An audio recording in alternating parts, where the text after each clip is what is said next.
Been fighting all day to mitigate flood damage. This is what San Francisco's MX3 Fitness on Market Street looked like this afternoon. These images only give you a glimpse of the widespread damage that happened across the city.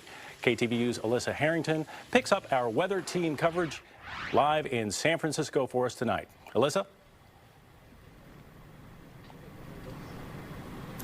Well, the rain has stopped for the time being, but today's storm caused a lot of damage. Take a look at what's behind me. This huge tree toppled over in San Francisco's NYE Valley and completely crushed a parked car.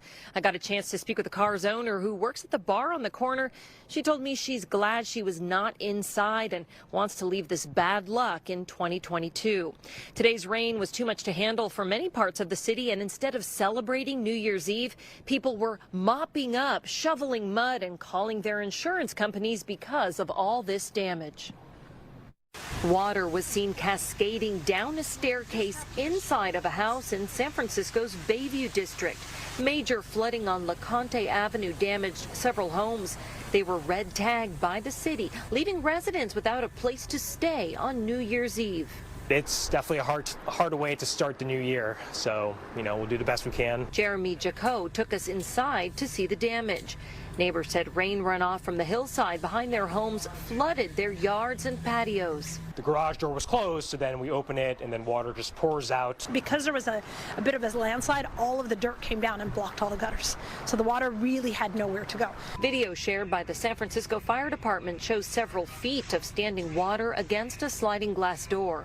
One of the firefighters says that she was in waist-deep water. Captain Jonathan Baxter said firefighters tried to divert the water and set up sandbags, but eventually had to let it through by opening the doors to some of these homes. We had to get creative with the families, and in some of these houses we used sandbags to actually make a river coming from the backyard, going down staircases to the front door, which is at the downward slope of some of these homes. Nobody was injured, but some neighbors were upset and believe this could have been prevented if the hillside was better maintained. Definitely shock and sadness. I think, obviously we're not the only ones affected. In all the sadness that this brings, we're lucky to have a set of neighbors who all are here for each other. Everybody went into each other's homes. We all know each other. Torrential rains drenched the city, causing flooding, toppling trees, and triggering mudslides. Here's video from a mudslide near the main gate of Bernal Heights. Another slide blocked lanes along the Great Highway near Seacliff. And on Cesar Chavez Street, some drivers ignored the flooding and the road closure. This driver of a Honda had to be rescued by firefighters after his car got stuck and started floating.